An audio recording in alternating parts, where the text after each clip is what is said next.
pozdrav ljudi, dobrodošli u još jednu epizodu vaše omiljene Motorevije. Za danas sam planirao da vam pokažem put do Avale, do Avalskog tornja. Pretpostavljam da dosta vas, evo ja sebe tu ubrajam, niste vjerovatno nikad išli motorom na Avalu i vozili se do samog Avalskog tornja, tako da današnju vožnju, današnju epizodu posvećujemo putu do Avalskog tornja. Kao i pre početka svake Motorevije, naravno idemo prvo da sipamo gorivo, pa nastavljamo put Avale. Evo danas, kao što vidite, cijene benzina 196 dinara po litri. Evo, motor obavezno stavite na centralni štender da bi bio ravan zbog sipanja samog goriva. Evo 0. Evo, od posljednjeg točenja napravili smo 250 km. Sad ćemo da vidimo kako Honda troši u gradskim uslovima.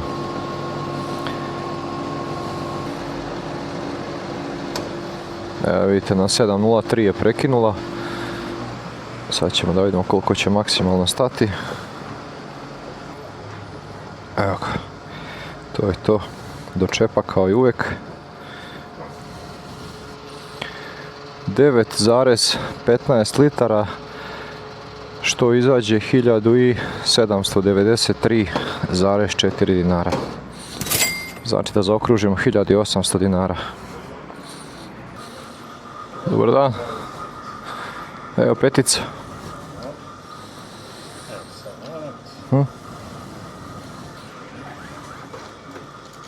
Hvala puno. Pošto je bilo 9,15, ističemo na okruglo 9 litara podijeljeno na 250 km i sve to pomnožimo sa 100, dobijemo 3,6 čak potrošnja je u gradskim uslovima. Znači za 0,6 litara ako ćemo da merimo po zadnjoj potrošnji, onaj kada smo išli u Tuzlu, znači za 0,6 litara je veća potrošnja u gradskim uslovima nego na otvorenom putu.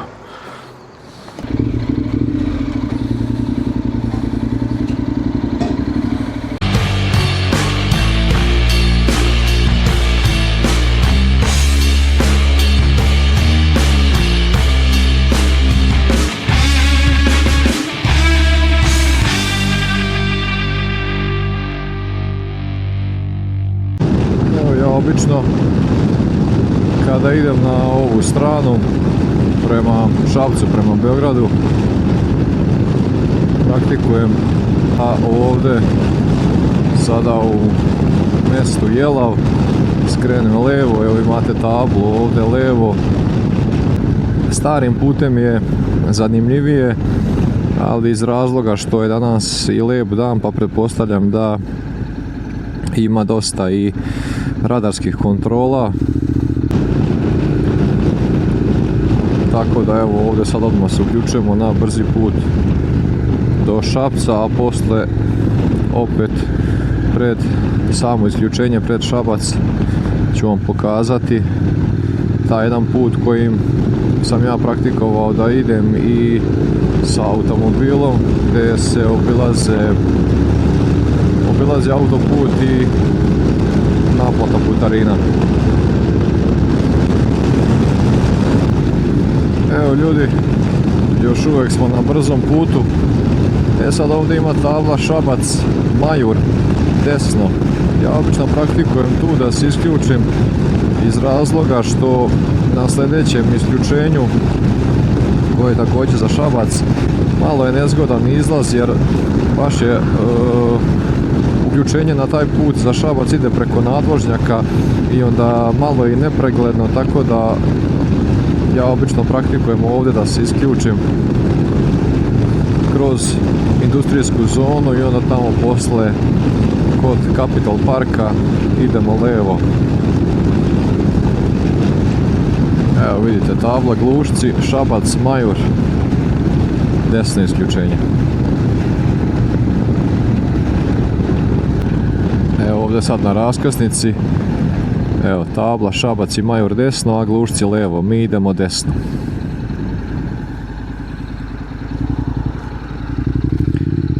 Evo ovamo levo vidite, to je sve industrijska zona grada Šapca.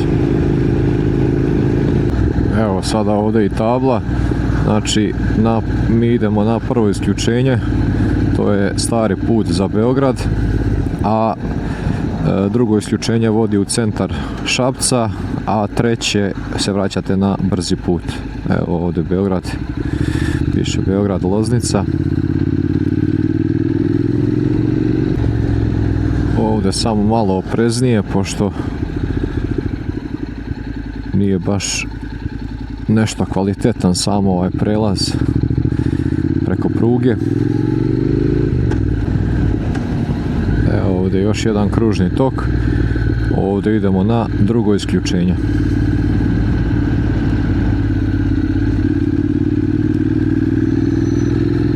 Mi sad ovdje znači na raskrsnici idemo levo, desno se vraća starim putem za Loznicu.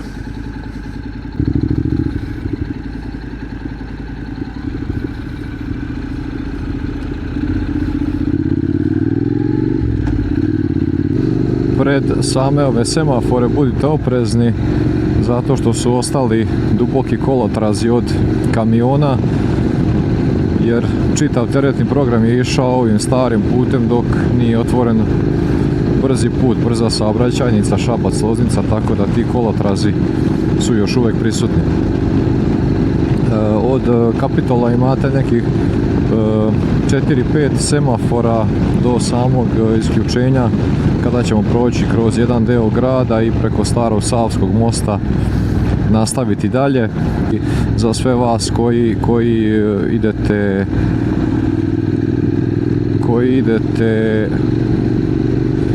putničkim vozilima ili teretnim, znači najidealnija brzina je od 55 do 58 km/h i pri toj brzini hvatate čitavom ovom dužinom zeleni talas.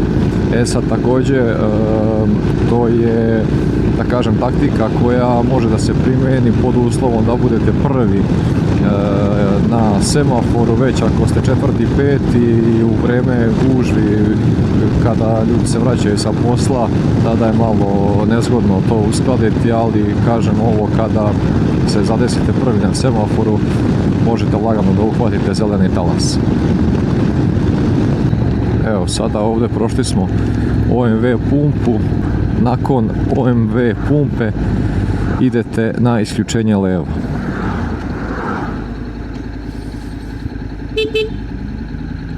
Evo i ovdje hvatamo zeleni talas. Tako da bez stajanja smo prošli čitavu ovu deonicu. Evo ovdje desno je autobuska stanica u Šapcu.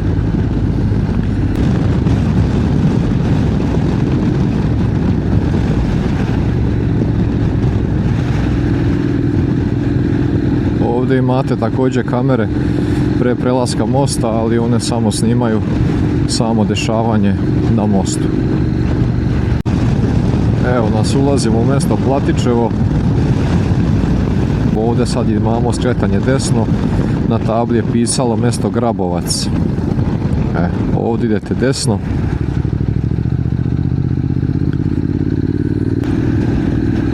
Evo ovdje ima sad tabla Grabovci desno, Nikinci levo, mi idemo levo za Nikince. Ovdje imate ovaj put sa prvenstvom prolaza.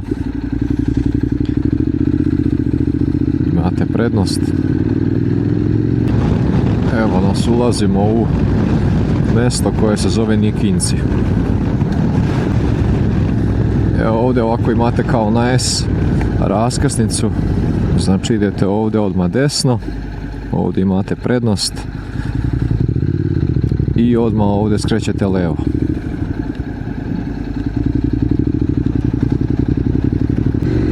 Sad ovdje idete desno prema Brestaču i Pećincima, znači možete ovdje prvo desno pre ove perionice, a možete i ovdje na ovo drugo.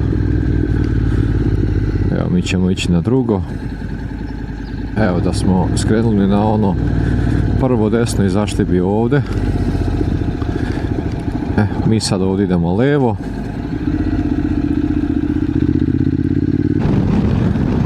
Evo, opet smo ušli ovdje u naredno naselje. Sad ne znam koje ovo, nije pisalo Pećinci, znači idemo ovdje na raskrsnici desno, a pravo možete za Rumu.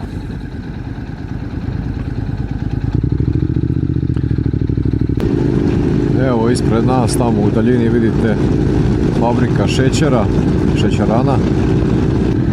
Evo, ovdje imate znak, idemo levo, put, pružanje puta sa prvenstvom prolaza. Desno se ide u samu fabriku, a mi idemo levo. Evo, ovdje na raskrsnici idemo opet levo. Evo, ovdje na kružnom toku idemo na prvo isključenje prema Šimanovcima. Evo, ovdje su Pećinci. Znači, pravo idete za Golubince, a mi idemo ovdje desno za Šimanovci. Evo, sad ovdje ima tabla desno Beograd autoput, a pravo se ide za Staru Pazovu. Evo, mi idemo ovdje desno na autoput, znači Stara Pazova, i na autoput za Sremsku Mitrovicu idete pravo preko nadvožnjaka. Evo nas, ulazimo u Beograd, Beogradska kapija.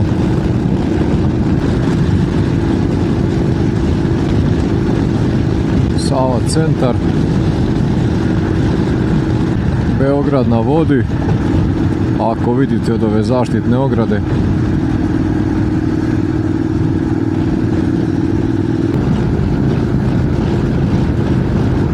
držimo se sve pravo. Sada da ne bi išli ovdje na naplatnu rampu Bubanj potok, ići ćemo sad ovdje desno, gdje imate tablu Rakovica, Voždovac, Leštane, desna traka, lijeva Čačak, Novi Sad i Mitrovica. Mi idemo ovamo desno za Leštane. Sad ovdje na raskrsnici idemo levo, Rakovica, Voždovac. Evo, ovdje polako, samo nastavljate ovamo pravo. Evo, ovdje se prolazi pored autopijace Bubanj potok, odmah sa lijeve strane. Sada ovdje ima tabla levo Mladenovac, Beograd, Voždovac, a pravo se ide za Rakovicu.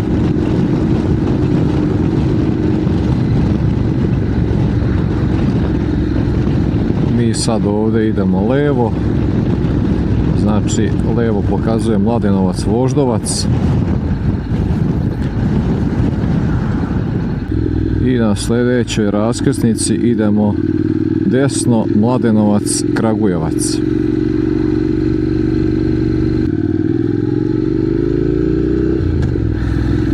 Evo, sad je ovdje, pojavljuje se tabla Avala.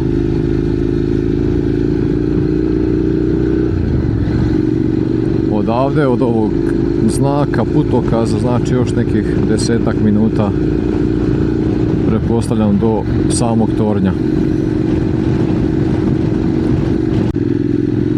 Evo, vidite gore, vidi se toranj.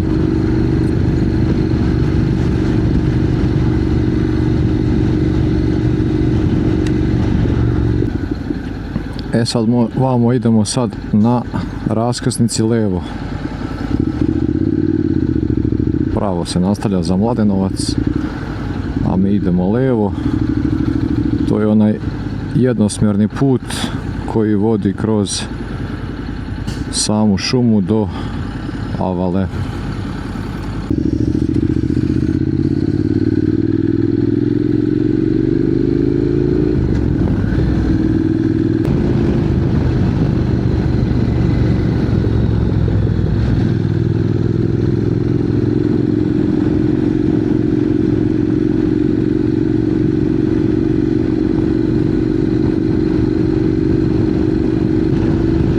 priroda, predivan asfalt, odlične krivine za motocikliste uživancija.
I dragi ljudi, poštovalci vaše omiljene Motorevije, evo stigli smo na Avalu, nalazimo se ispod Avalskog tornja. Inače Avalski toranj sa svojih 204,68 metara predstavlja najvišu građevinu u Srbiji i na čitavom Balkanu. Služi kao ključni telekomunikacioni predajnik, ali i kao jedinstvena turistička atrakcija. Prvobitni toranj građen je od 1961. do 1965. i bio je jedini toranj na svijetu koji je kao presjek imao ravnostrani trougao. Nažalost, potpuno je srušen u NATO agresiji 29. aprila 1999. godine. Svečano je obnovljen i otvoren 2010. godine. Na samom vrhu tornja nalazi se vidikovac i kafe bar, brzi lift vas vodi do vrha samog tornja na vidikovac na 122 metra. Odakle se pruža prelep pogled na Beograd, Vojvodinu i Šumadiju. Evo i ovdje ulaznice i suveniri, ulaz u sam toranj i muzej.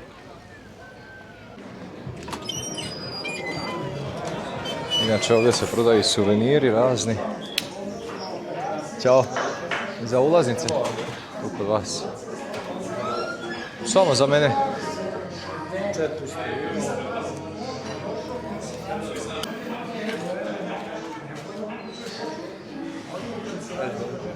Hvala puno.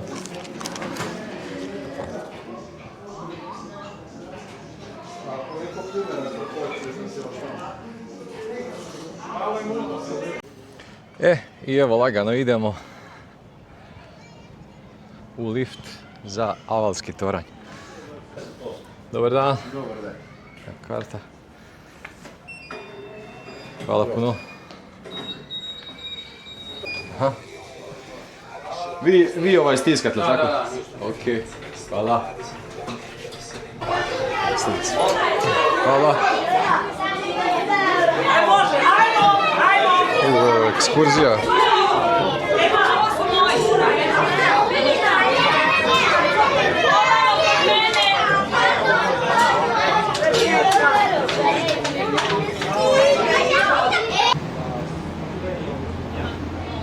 Ovdje ima i durbin.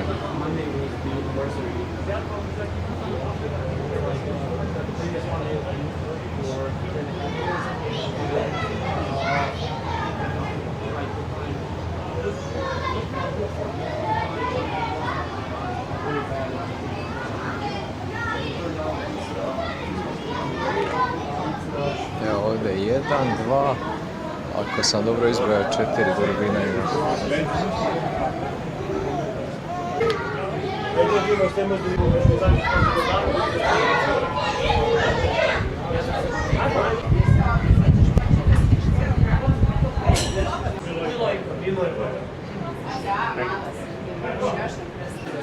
Evo ovdje i kafić.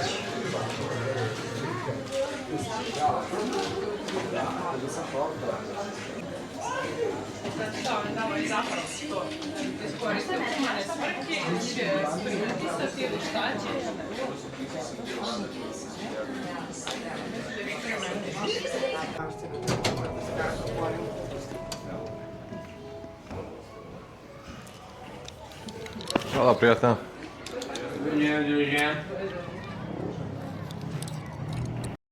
I dragi ljudi, ono što je također posebno zanimljivo jeste da ovdje uz Avalski toranj se i nalazi jedna mala crkvica koja je ikada izgrađena na Avali, kompletno je uređena od drveta u stilu starih srpskih brvnara.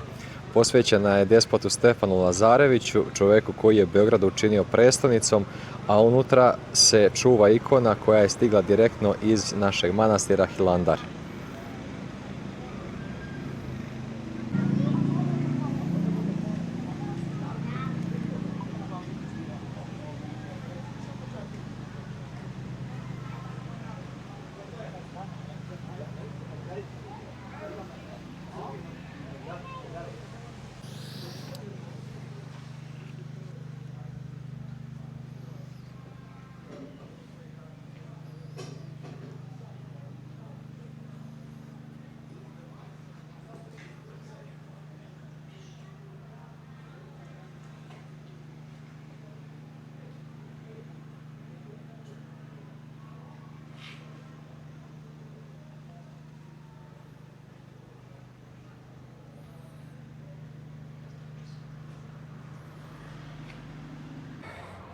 I dragi ljudi, evo polako privodimo ovo današnje naše putovanje.